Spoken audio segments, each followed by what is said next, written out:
So thank you very much. We had a busy day today. The king just left, and we've had a great discussion, terrific discussion concerning Gaza and everything else.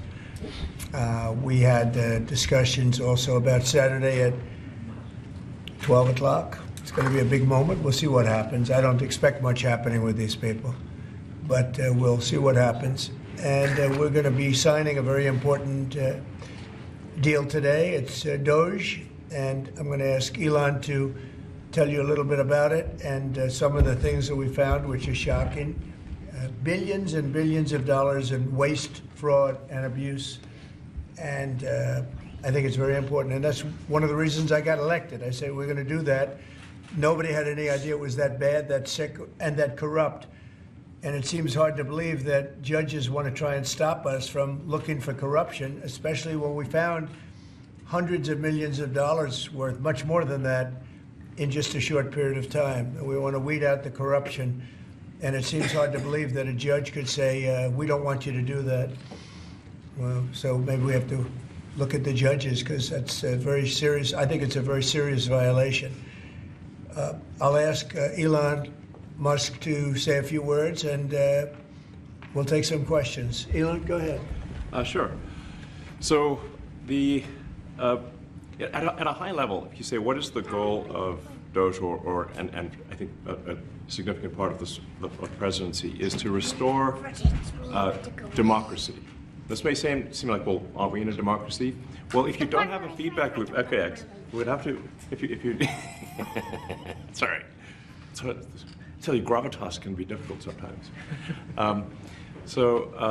If there's not a good feedback loop from the people to the government, and if you have rule of the bureaucrat, if the bureaucracy is in charge, and then what meaning does democracy actually have?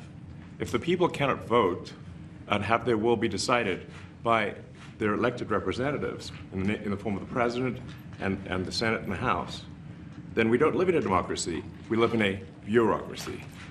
So it's incredibly important that we close that feedback loop, we fix that feedback loop, and that the public's elected representatives, the president, the House, and the Senate, decide what happens, as opposed to a large unelected bureaucracy. This is not to say that there are good people who are in the federal bureaucracy, but you can't have an autonomous federal bureaucracy. You have to have one that is responsive to the people. That's the whole point of a democracy. And if you looked at this, if you looked at the founders today and said, what do you think of the way things have turned out? Well, we have this unelected, fourth unconstitutional branch of government, which is the bureaucracy, which has, in a lot of ways, currently more power than any elected representative. And this is not something that people want, and it does not match the will of the people. So it's just something we've got to fix. And then we've also got to address the deficit. So we've got a $2 trillion deficit, and if we don't do something about this deficit, the country's going bankrupt. I mean, it's really astounding that the interest payments alone on the national debt exceed the Defense Department budget, which is shocking, because we spend a lot of money on defense. And if that just keeps going, we're essentially going to bankrupt the country. So what I really want to say is, like, it's not optional for us to reduce the federal expenses. It's essential. It's essential for America to remain solvent as a country, and it's essential for America to have the resources necessary to provide things to its citizens and not simply be servicing vast amounts of debt. And also, could you mention some of the things that your team has found, some of the crazy numbers, including the woman that walked away with about 30 million, right, etc.? Well, we do find it sort of rather odd that there are quite a few people in the bureaucracy who have ostensibly a salary of a few $100,000, but somehow manage to accrue tens of millions of dollars in net worth while they are in that position, which is, what happened at USAID. We're just curious as to where it came from. Maybe they're very good at investing, in which case we should take their investment advice, perhaps. But there seems to be mysteriously they get wealthy. We don't know why. Where does it come from? And I think the reality is that they're getting wealthy at the taxpayer expense. That's the honest truth of it. So, we're looking at, if you look at, say, Treasury, for example, basic controls that should be in place, that are in place in any company, such as making sure that any given payment has a payment categorization code, that there is a comment field that describes the payment, and that if a payment is on the do not pay list, that you don't actually pay it. None of those things are true currently. So the reason that departments can't pass audits is because the payments don't have a categorization code. It's like just a massive number of blank checks just flying out the building. So you can't reconcile blank checks. You've got comment fields that are also blank, so you don't know why the payment was made. And then we've got this truly absurd, a do not pay list, which can take up to a year for an organization to get on a do not pay list. And this, we're talking about terrorist organizations, we're talking about known fraudsters, known aspects of waste, known things that do not match any congressional appropriation, can take up to a year to get on the list, and even once on the list is not used. It's mind-blowing. So what we're talking about here, we're really just talking about adding common sense controls that should be present, that haven't been present. So you say, like, well, how could such a thing arise? That seems crazy. When you understand that really everything is geared towards complaint minimization, so then you understand the motivations. So if people receive money, they don't complain, obviously. But if people don't receive money, they do complain. And the fraudsters complain the loudest and the fastest.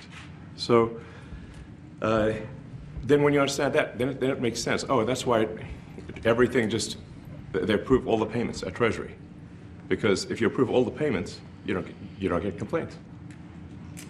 But now we're saying that, no, actually, we are going to complain. If money is spent badly, if your taxpayer dollars are not spent in a sensible and frugal manner, then that's not okay.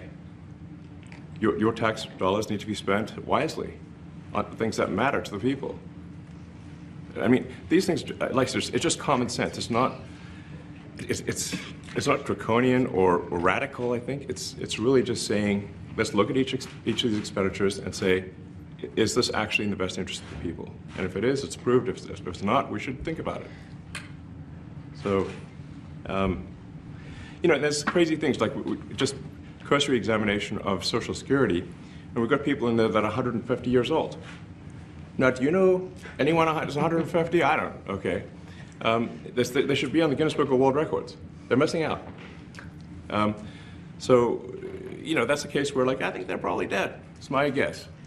Or they should be very famous, one of the two. And then there's a whole bunch of Social Security payments where there's no identifying information. Well, like, why is there no identifying information? Obviously, we want to make sure that people who deserve to receive Social Security do receive it, and that they receive it quickly and accurately. I'll tell you another crazy thing. So, one of the things is, like, we are trying to sort of right-size the federal bureaucracy, just make sure that this, obviously there need to be a lot of people working for the federal government, but not as many as currently. So we're saying, well, okay, well, if people can retire, with full benefits and everything, that would be good. They can retire, get their retirement payments, everything. And then we were told, this is actually, I think, a great anecdote, because we were told, no, the most number of people that could retire possibly in a month is 10,000. We're like, well, why is that? Well, because all the retirement paperwork is manual on paper. It's manually calculated, then written down on a piece of paper. Then it goes down a mine. And I'm like, what do you mean a mine? Like, yeah, there's a limestone mine where we store all the retirement paperwork. And you look at a picture of this mine. We'll post some pictures afterwards. And this mine looks like something out of the 50s because it was started in 1955. So it looks like it's like a time warp. And then the speed, the limiting factor is the speed at which the mine shaft elevator can move determines how many people can retire from the federal government. And the elevator breaks down sometimes, and then nobody can retire. Doesn't that sound crazy? There's like 1,000 people that work on this. So I think if we can take those people and say, like, you know what, instead of working in a mine shaft and carrying manila envelopes to boxes in a mine shaft.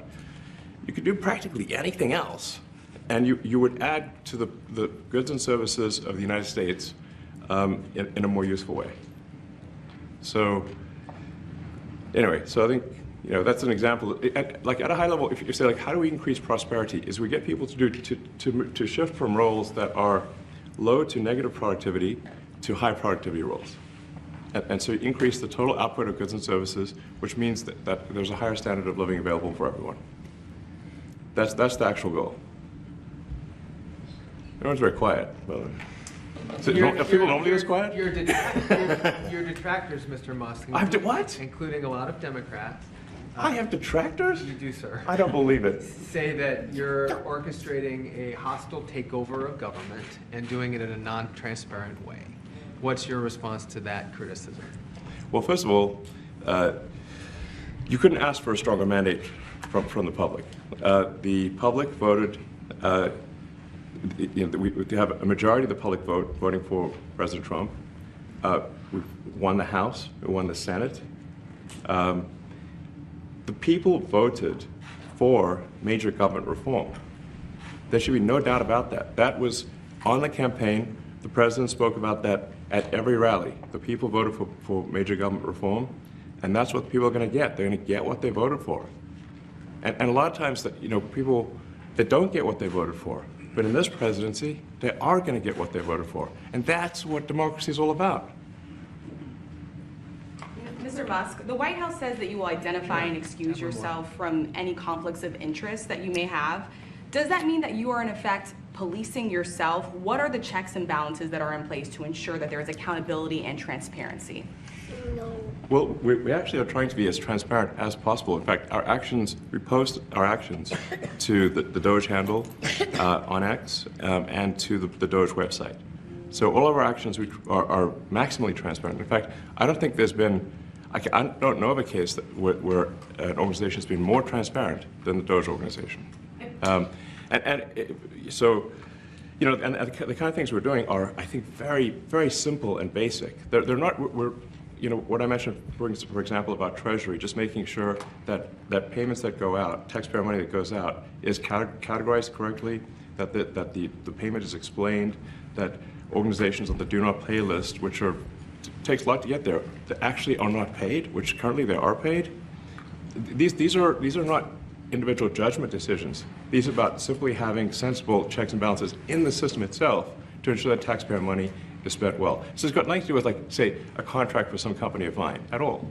But if there is a conflict of interest when it comes to you yourself, for instance, you've received billions of dollars in federal contracts when it comes to the Pentagon, for instance, which the president, I know, has directed you to look into. Yeah. Are you policing yourself in that? Is there any sort of accountability check and balance in place that would provide any transparency for the American people? Well, all of our actions are fully public. So if you see anything, you say, like, wait a second, hey, Elon, that seems like maybe that's, there's a conflict there. It's not like people are going to be shy about saying that. They'll say it immediately. Including you yourself. Yes, but transparency is what builds trust, not simply somebody asserting trust. So not somebody saying they're trustworthy, but transparency, so you can see everything that's going on. And then you can see, am I doing something that benefits one of my companies or not? It's totally obvious. And if we thought that, we would not let him do that segment or look in that area if we thought there was a lack of transparency or a conflict of interest. And we watch that also. He's a big businessman. He's a successful guy. That's why we want him doing this. We don't want an unsuccessful guy doing this. Now, one thing also that Elon hasn't really mentioned are the groups of people that are getting some of these payments. They're ridiculous. And we're talking about billions of dollars that we've already found. We found fraud and abuse. I would say those two words as opposed to the third word that I usually use, but in this case, fraud and abuse. It's abusive because most of these things are virtually made up, or certainly money shouldn't be sent to them. And you know what I'm talking about. It's crazy. So, but we're talking about tens of billions of dollars that we've already found. And now a judge who's an activist judge wants to try and stop us from doing this. Why? Why would they want to do that? I campaigned on this. I campaigned on the fact that I said government is corrupt. And it is very corrupt. It's very, very, it's also foolish. As an example, a man has a contract for 3 months and the contract ends, but they keep paying him for the next 20 years, because nobody ends a contract. You got a lot of that. You have a contract that's a 3-month contract. Now, normally, if you're in a small, in all fairness, it's the size of this thing is so big. Yeah. But if you have a contract and you're in a regular business, you end the contract in 3 months. It's a consultant. Here's a contract for 3 months, but it goes on for 20 years. And the guy doesn't say that he got money for 20 years, They don't say it. They just keep getting checks month after month. And you have various things like that, and even much worse than that, actually, much worse. And I guess you call that incompetence, maybe. Yeah. It could be corruption. It could be a deal's made on both sides, where the guy gets the money, he kicks. I think there's a lot of kickback here. I see a lot of kickback here. There's a lot of kickbacks. A tremendous kickback, because nobody could be so stupid to give out some of these contracts. Yes. So he has to get a kickback. So that's what I got elected for, that and borders and military and a lot of things, but this is a big part of it. And I hope that the court system is going to allow us to do what we have to do. We got elected to among other things, find all of this fraud, abuse, all of this horrible stuff going on. And we've already found billions of dollars, not like a little bit, billions, many billions of dollars. And when you get down to it, it's going to be probably close to $1 trillion. It could be close to $1 trillion that we're going to find. That will have quite an impact on the budget. And you'll go to a judge where they handpick a judge, and he has certain leanings. I'm not knocking anybody for that, but he has certain leanings, and he wants us to stop looking. How do you stop looking? I mean, we've already found it. We have a case in New York where a hotel has paid $59 million, $59 million because it's housing migrants, illegal migrants. All illegal, I believe. And they were being paid twice the normal room rate at 100% occupancy. Unbelievable. So it's a racket. Yeah. Mr. Musk, can I ask you a question? You Well, said if I may sort of just going for the president's comments, at a high level, you say, well, what are the two ingredients that are really necessary in order to cut the budget deficit in half from 2 trillion to 1 trillion? And it's really two things: competence and caring. And if you add competence and caring, you'll cut the budget deficit in half. And I fully expect to be scrutinized and get a daily proctology exam, basically. Might as well just camp out there. So it's not like I think I can get away with something. I'll be scrutinized nonstop. But with the support of the president, we can cut the budget deficit in half from 2 trillion to 1, and then with deregulation, because there's a lot of sort of regulations that don't ultimately serve the public good. We need to free the builders of America to build. And if we do that, that means I think we can get the economic growth to be maybe 3-4%, maybe 5%.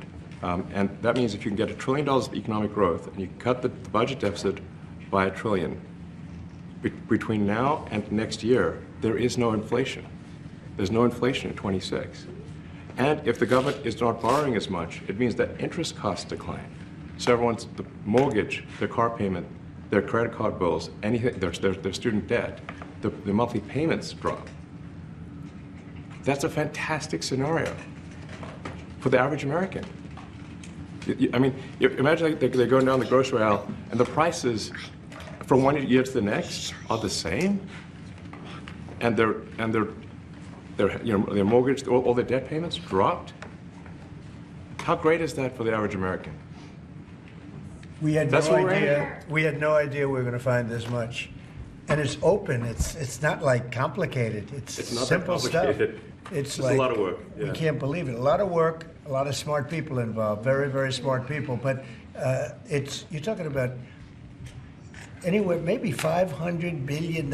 It's crazy the kind of numbers you're It is really talking crazy. about. Normally when you're looking at something, you'll find you're looking for 1 out of 100. Here, you're almost reversing it. You look for one that's good. Yeah. And you can look at the title and you say, why are we doing this? Why are we doing that? And the public gets it. You know, the public gets it. You've seen the polls. The public is saying, why are we paying all this money? This for years, this has gone on. Mr. Musk, President you Trump, said but Senator, Yeah, go ahead. Wait, go ahead. Senator Rand Paul today said that Doge cuts will ultimately need a vote in Congress. Do you agree with that? Is that the I plan? really don't know. I know this. We're finding tremendous fraud and tremendous abuse. If I need a vote of Congress to find fraud and abuse, it's fine with me. I think we'll get the vote, although there'll be some people that wouldn't vote. And how could a judge want to hold us back from finding all of this fraud and finding all of this incompetence? Why would that happen? Why would even Congress want to do that? Now, Congress, if we do need a vote, I think we'd get a very easy vote because we have a track record now. We've already found billions of dollars of abuse, incompetence, and corruption. A lot of corruption. If a judge does block one of your policies, part of your agenda, will you abide by that ruling? Will you comply Well, I with that always order? abide by the courts, and then I'll have to appeal it. But then what he's done is he slowed down the momentum. And it gives crooked people more time to cover up the books. You know, if a person's crooked and they get caught, other people see that, and all of a sudden it becomes harder later on. So, yeah, the answer is I always abide by the courts, always abide by them, and will appeal. But appeals take a long time, and I would hope that a judge, if you go into a judge and you show him, here's a corrupt situation, we have a check to be sent, but we found it to be corrupt. Do you want us to send this corrupt check to a person, or do you want us not to give it and give it back to the taxpayer? I would hope a judge would say, don't send it, give it back to the taxpayer. Yeah, if I can add to that, what we're finding is that a bunch of the fraud is not even going to Americans. So I think we can all agree that if there's going to be fraud, it should at least go to Americans. But a bunch of the fraud rings that are operating in the United States and taking advantage of the federal government, especially in the entitlements programs, are actually foreign fraud rings. They're operating in other countries and actually exporting money to other countries. We should stop that. Mr. Musk, you And said, this is big numbers. We're talking about $100 to $200 billion a year. Serious money. Mr. Musk, you said on X Yeah. that an example of the fraud that you have cited was $50 million of condoms was sent to Gaza. But after fact check this, apparently Gaza in Mozambique, and the program was to protect them against HIV. So can you correct the statements? It wasn't sent to Hamas actually. It was sent to Mozambique, which makes sense why condoms was sent there. Yeah. And how can we make sure that all the statements that you said were correct, so we can trust what you say? Well, first of all, some of the things that I say will be incorrect and should be corrected. So nobody's going to bat 1,000. I mean, we will make mistakes, but we'll act quickly to correct any mistakes. I'm not sure we should be sending $50 million worth of condoms to anywhere, frankly. I'm not sure that's something Americans would be really excited about. And that is really an enormous number of condoms, if you think about it. If it went to Mozambique instead of Gaza, I'm like, okay, that's not as bad, but still, why are we doing that? Mr. Musk, can you talk a little bit about how closely you're working with agency heads as you're directing these cuts? Do they have how much input do agency heads have when you're making these decisions? Yeah, we work closely with the agency heads, there are sort of checks in place. So it's not just us just going in and doing things willy-nilly. It's in partnership with the agency heads, and I check frequently with the president to make sure that this is what the president wants to have happen. So we talk almost every day, and I double check things to make sure, is this something, Mr. President, you want us to do this? Then we'll do it. USAID has been one of your main targets. Are you concerned at all that some of the cuts or that shutting that agency altogether may lead to diseases or other bigger problems starting in other countries that then come to the United States? Yeah, so that's an interesting example. So that's something where we work closely with the State Department and Secretary Rubio. And we have, for example, turned on funding for Ebola prevention and for HIV prevention. You left that, you said? Yes, correct. And we are moving fast, so we will make mistakes, but we'll also fix the mistakes very quickly. So Do you see it as a worthy cause, USAID? I think that there are some worthy things, but overall, if you say what was the bang for the buck, I would say it was not very good. And there was far too much of what USAID was doing was influencing elections in ways that I think were dubious and do not stand the light of day. I can just ask a follow-up to the Pentagon contracts. If you have received billions of dollars in contracts from the Pentagon, and the president's directing you to look into the Department of Defense, is Yes, that which we a definitely need conflict to of do and interest? are going to do at the president's request. Does that present a conflict of interest for you?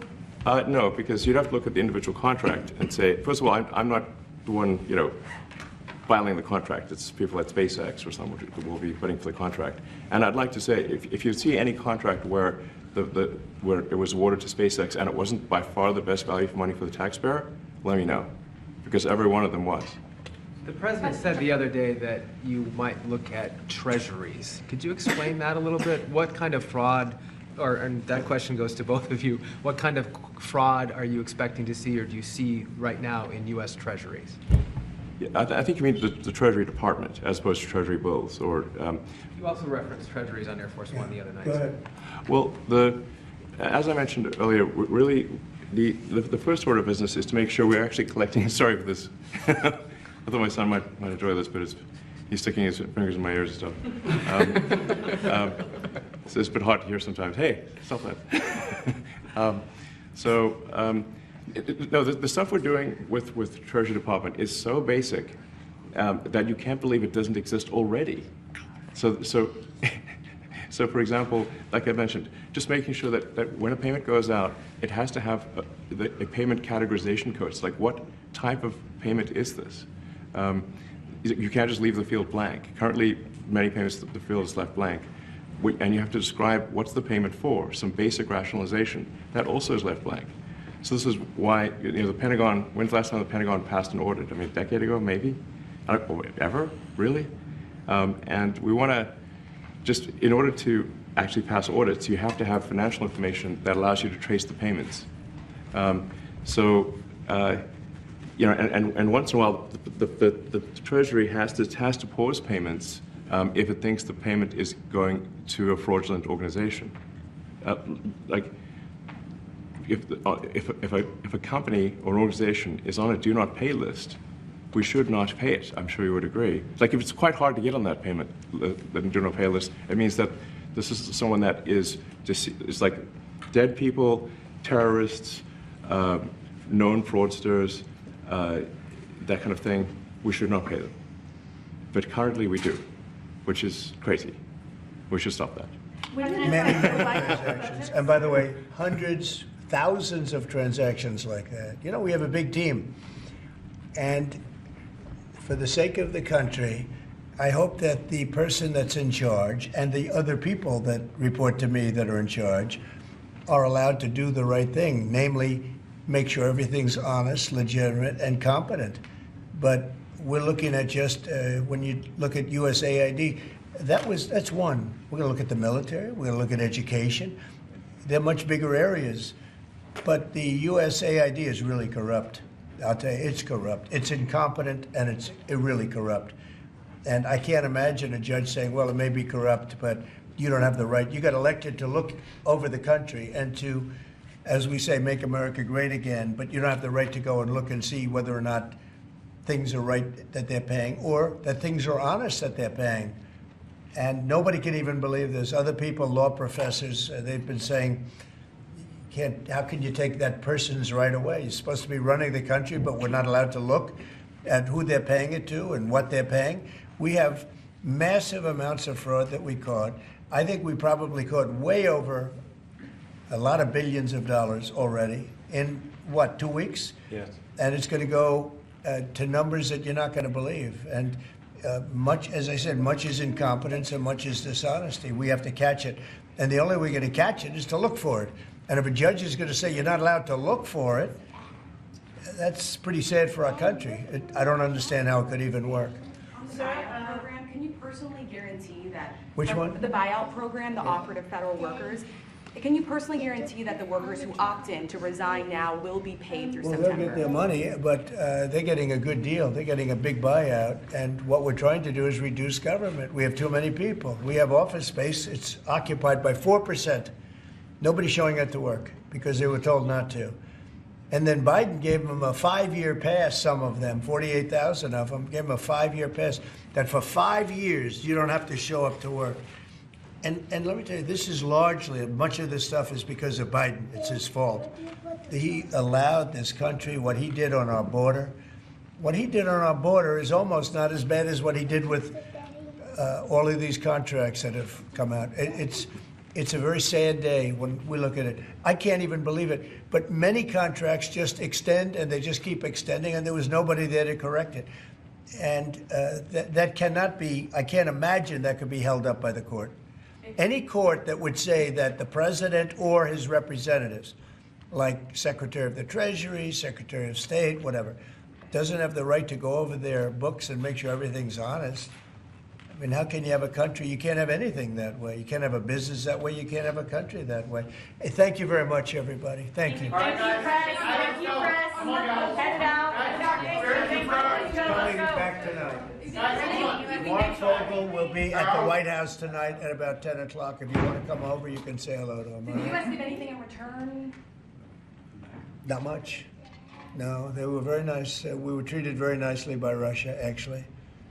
I hope that's the beginning of a relationship where we can end that war and millions of people can stop being killed. They've lost millions of people. They lost, in terms of soldiers, probably 1.5 million soldiers in a short period of time.